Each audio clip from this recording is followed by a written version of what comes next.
সম্মানিত মহাসচিব জনাব মির্জা ফখরুল ইসলাম আলমগীর, উপস্থিত স্থায়ী কমিটির সদস্য সহ সম্মানিত স্থায়ী কমিটির সদস্য সহ সম্মানিত নেতৃবৃন্দ, আমার সামনে উপস্থিত রাজপথের সহকর্মী সহ মঞ্চে এবং সামনে উপস্থিত সম্মানিত শিক্ষক বৃন্দ, বিশিষ্ট অতিথিবৃন্দ, আসসালামু আলাইকুম। শিক্ষকদের আর্থসামাজিক নিরাপত্তা,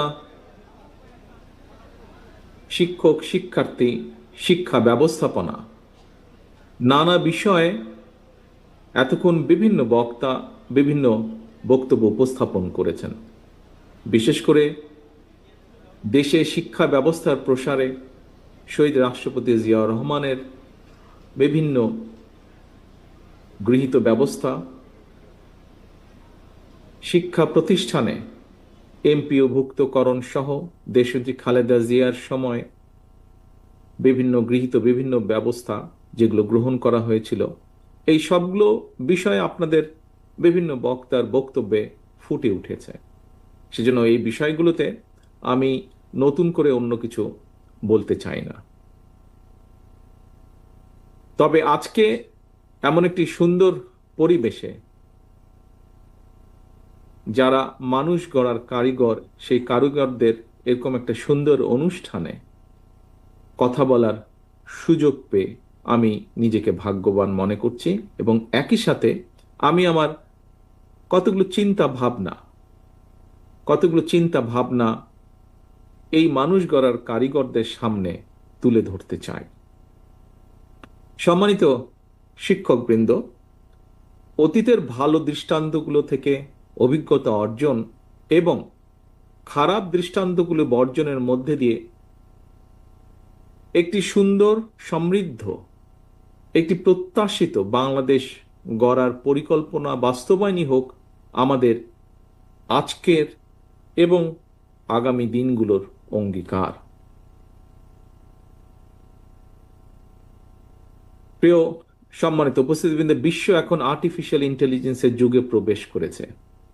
জ্ঞানে বিজ্ঞানে বিশ্বের বিভিন্ন দেশ এগিয়ে যাচ্ছে। অসম্ভব প্রতিযোগিতামূলক এই বিশ্বে সমান সম্মান এবং মর্যাদার সঙ্গে যদি আমরা একটি প্রভাবশালী রাষ্ট্র হিসাবে টিকে থাকতে চাই, তাহলে এই মুহূর্তে সবচেয়ে বড় চ্যালেঞ্জ আমাদেরকে মেধা, মননে, জ্ঞানে, বিজ্ঞানে অবশ্যই সমৃদ্ধ হতে হবে। আমাদের যে রাষ্ট্র, সেই রাষ্ট্রকে প্রতিষ্ঠিত করতে হবে জ্ঞান ভিত্তিক সমাজের উপরে, এবং দেশের শিক্ষকগণই হচ্ছেন জ্ঞানভিত্তিক রাষ্ট্র সমাজ গড়ার অন্যতম প্রধান হাতিয়ার। সুতরাং এই হাতিয়ার যদি দুর্বল হয়, তাহলে অবশ্যই রাষ্ট্রকে শক্তিশালী ভিত্তির উপরে মনে হয় দাঁড় করানো সম্ভব নয়। শিক্ষক সম্পর্কে বিখ্যাত সায়েন্টিস্ট আলবার্ট আইনস্টাইন একটি কথা বলেছিলেন। কথাটি খুব সম্ভব এইরকম: সৃষ্টিশীল প্রকাশ এবং জ্ঞানের মাধ্যমে বা জ্ঞানের মধ্যে আনন্দ জাগ্রত করা হলো শিক্ষকদের সর্বপ্রধান শিল্প বা আর্ট। সম্মানিত শিক্ষকবৃন্দ, সম্মানিত অতিথিবৃন্দ, সুতরাং রাষ্ট্র, সরকার এবং প্রশাসন এবং সমাজের নানা বাস্তবতায় একজন শিক্ষক যদি নিজেই নিরানন্দ পরিস্থিতিতে থাকেন, তাহলে তার দ্বারা জ্ঞানের মধ্যে আনন্দ জাগ্রত করা মনে হয় সম্ভব নয়। এবং এ কারণেই রাষ্ট্র এবং সমাজে শিক্ষকদের আর্থিক নিরাপত্তা নিশ্চিতের পাশাপাশি অবশ্যই সামাজিক সম্মান নিশ্চিত করা একান্তই প্রয়োজন। সম্মানিত শিক্ষক, উপস্থিত প্রিয় ভাই ও বোনেরা, প্রাথমিক পর্যায় থেকে শুরু করে সর্বোচ্চ বিদ্যাপীঠ পর্যন্ত সরকারি, বেসরকারি, এমপিওভুক্ত কিংবা নন এমপিও সব মিলিয়ে খুব সম্ভবত সারা দেশে শিক্ষা প্রতিষ্ঠানের সংখ্যা মনে হয় প্রায় ৯৫,০০০, এবং খুব সম্ভবত এর ভেতরে সম্পূর্ণ এমপিওভুক্ত প্রতিষ্ঠানের সংখ্যা প্লাস মাইনাস অ্যাবাউট 26,000-এর মতন। আমরা যদি আমাদের দেশের জনসংখ্যার বিচার করি, জনসংখ্যার তুলনায় দেশের বর্তমানে শিক্ষা প্রতিষ্ঠানের এই সংখ্যাকে হয়তো বেশি বলা যাবে না। তবে আমরা সবাই মিলে যদি, শিক্ষক, শিক্ষার্থী সবাই মিলে আমরা এই শিক্ষা প্রতিষ্ঠানগুলোর গুণগত মান নিশ্চিত করতে পারি এবং আমাদের শিক্ষার ভিত্তি, স্কুল কলেজ পর্যায়ে শিক্ষার ভিত্তি আন্তর্জাতিক মান সম্পন্ন করতে পারি, একই সাথে অপরদিকে বিশ্ববিদ্যালয়গুলোকে শিক্ষা এবং গবেষণার প্রাণকেন্দ্রে পরিণত করতে পারি, তাহলেই আমাদের লক্ষ্যে আমরা ধীরে ধীরে এগিয়ে যেতে পারব।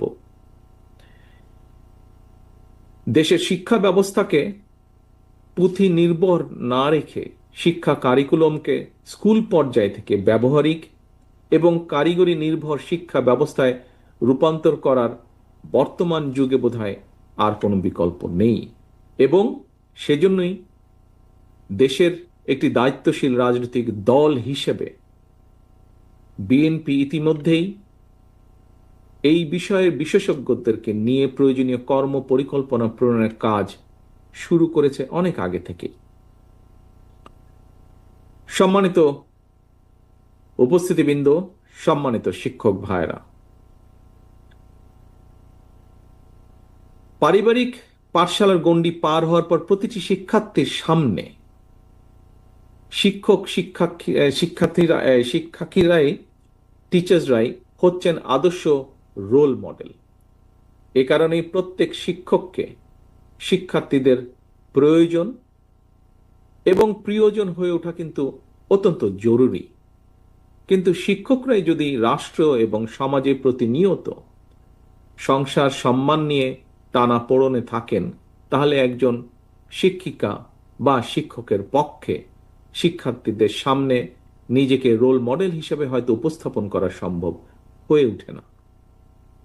শিক্ষক শিক্ষিকারা যাতে নিজেকে একজন রোল মডেল হিসেবে শিক্ষার্থীদের সামনে আত্মবিশ্বাসের সঙ্গে উপস্থাপন করতে পারেন, সে ধরনের শিক্ষা ব্যবস্থা প্রয়োগে বিএনপি বাস্তব ধর্মী পরিকল্পনা নিয়ে কাজ করছে। বিএনপির কর্মপরিকল্পনায় শিক্ষার্থীদের, শিক্ষকদের আর্থিক এবং সামাজিক নিরাপত্তা নিশ্চিতের ব্যাপারেও আমরা সুনির্দিষ্ট এবং বাস্তবমুখী পদক্ষেপ কি কি গ্রহণ করা যায় সেগুলোর ব্যাপারে আমরা কাজ করছি।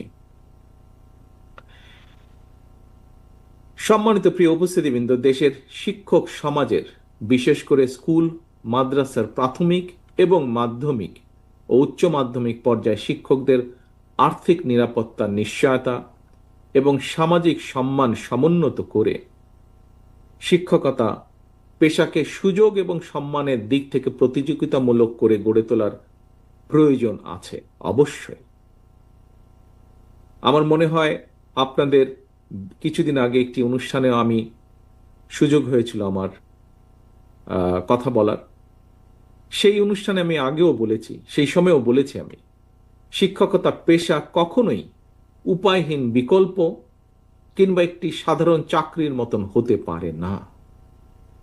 বরং শিক্ষা দীক্ষায় সবচেয়ে মেধাবী মানুষটি যাতে কর্মজীবনে প্রথম অগ্রাধিকার হিসাবে শিক্ষকতা পেশাকে বেছে নিতে পারেন বা নিতে আগ্রহী হয়ে ওঠেন। বিএনপির শিক্ষক নিয়োগ এবং শিক্ষা ব্যবস্থাকে সেভাবেই ঢেলে সাজানোর পরিকল্পনা আমরা করছি এবং সে নিয়েও আমরা কাজ করছি। সম্মানিত শিক্ষকবৃন্দ, শিক্ষকবৃন্দ, আমরা বিশ্বাস করি রাষ্ট্র এবং সমাজে শিক্ষকদের সম্মান এবং মর্যাদার সঙ্গে রাষ্ট্রের মর্যাদা এবং ভাবমূর্তি জড়িত।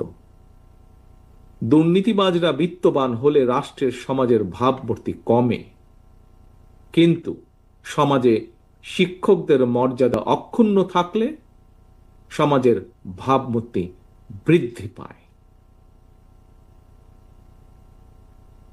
প্রিয় সকল উপস্থিতবৃন্দ, একটি বিষয় আমি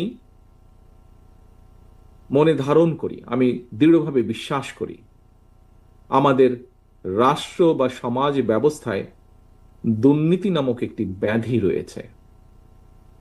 আমি মনে করি, ব্যক্তিগতভাবে আমি দৃঢ়ভাবে বিশ্বাস করি, সমাজকে দুর্নীতিমুক্ত করতে হলে স্কুল, কলেজ, মাদ্রাসার শিক্ষকগণ দুর্নীতির বিরুদ্ধে সামাজিক বিপ্লব গড়ে তোলার ক্ষেত্রে যোগ্য ভূমিকা পালন করতে পারেন বলে আমি দৃঢ়ভাবে বিশ্বাস করি।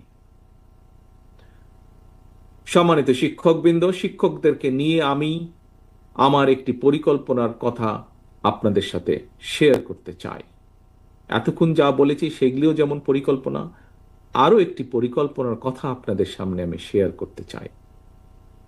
বাংলাদেশের স্বাধীনতা কিংবা বিজয় দিবসে সহ প্রতি বছর বিভিন্ন জাতীয় গুরুত্বপূর্ণ দিবসে রাষ্ট্রীয় উদ্যোগে সমাজের বিভিন্ন শ্রেণী পেশার মানুষকে দেশের রাষ্ট্রপতি বা প্রধানমন্ত্রী রাষ্ট্রীয় ভবনে আমন্ত্রণ জানিয়ে থাকেন, শুভেচ্ছা বিনিময় করে থাকেন।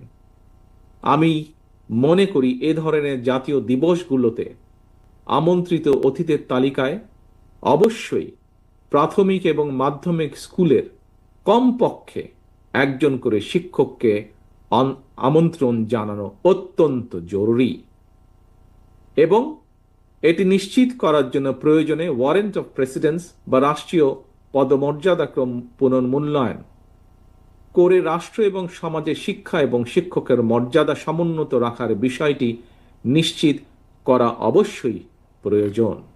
কারণ শিক্ষার্থীরা রাষ্ট্রের সর্বোচ্চ পর্যায়ে তাদের রোল মডেল শিক্ষকদেরকে সম্মানজনক অবস্থানে এবং বিচরণ করতে দেখলে সেটি অবশ্যই কোমলমতি শিক্ষকদের মনোজগতে একটি অত্যন্ত ইতিবাচক প্রভাব ফেলবে বলে আমি দৃঢ়ভাবে বিশ্বাস করি।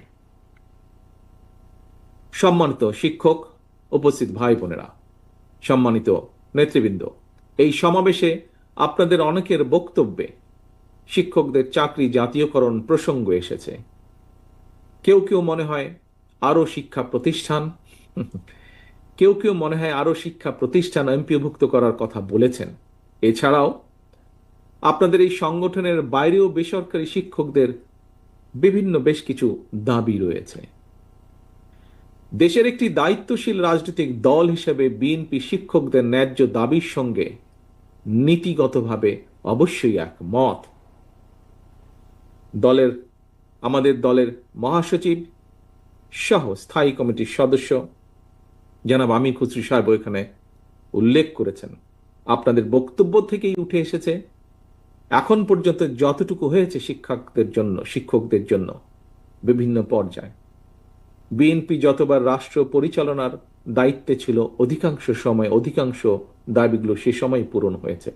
কাজেই আপনাদের এগুলো সম্পর্কে আমরা ওয়াকিফাল। রাষ্ট্র এবং রাজনীতির সংস্কার কিংবা নাগরিক উন্নয়নে আমরা যত উদ্যোগ গ্রহণ করি না কেন, শিক্ষা ব্যবস্থাপনার আধুনিকায়ন এবং শিক্ষকদের আর্থ সামাজিক নিরাপত্তা সম্মান যদি আমরা নিশ্চিত করতে না পারি, তাহলে অবশ্যই আমরা যে লক্ষ্যকে সামনে রেখে এগিয়ে যাচ্ছি সেটিতে আমাদের কাঙ্ক্ষিত সুফল মিলবে না।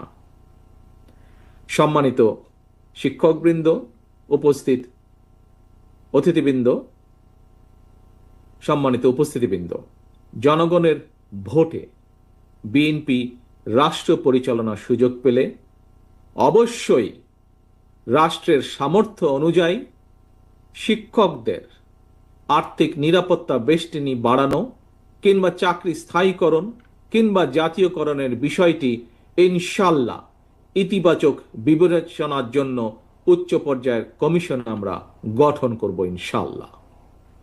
একই সঙ্গে প্রচলিত শিক্ষা কারিকুলামকে ব্যবহারিক এবং কারিগরি শিক্ষা প্রদান করে ঢেলে সাজানোর লক্ষ্যে অগ্রাধিকার ভিত্তিতে শিক্ষা সংস্কার কমিশনও আমরা গঠন করতে চাই।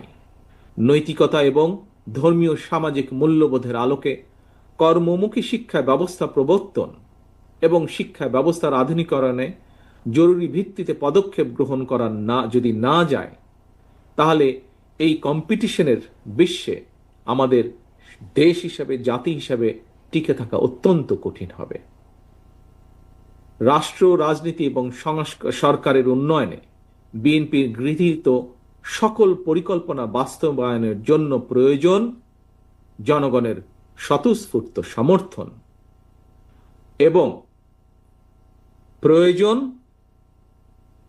দেশের সবচেয়ে সচেতন অংশ শিক্ষকদের সমর্থন। একটি জ্ঞান এবং মেধাভিত্তিক রাষ্ট্র এবং সরকার গঠনে আসন্ন নির্বাচনে বিএনপি আপনাদের সমর্থন এবং সহযোগিতা চায়। বিএনপি সম্মানিত শিক্ষক কর্মচারী ভাই বোনদের আন্তরিক সহযোগিতা চায়। প্রিয় শিক্ষকবৃন্দ, এখানে যারা উপস্থিত আছেন, এখানে যারা উপস্থিত নেই, সমগ্র বাংলাদেশের সকল শিক্ষকবৃন্দ, আসুন আমরা যদি আমাদের শিক্ষা, আমাদের জাতিকে গঠন করে তুলতে চাই, তাহলে আমাদের যে পরিকল্পনাগুলো রাজনৈতিক দল হিসেবে আপনাদের সামনে উপস্থাপন করেছি, সেগুলোকে সফল করার জন্য আপনাদের সকলের সহযোগিতা আবারও আমি কামনা করছি। সেই সহযোগিতা প্রত্যাশা করে, সেই সাহায্য প্রত্যাশা করে আমার আজকের বক্তব্য আমি শেষ করছি। পরিশেষে আবারও দেশের সকল শিক্ষকদের প্রতি শ্রদ্ধা জানিয়ে আমার বক্তব্য শেষ করছি। আল্লাহ হাফেজ। বাংলাদেশ জিন্দাবাদ।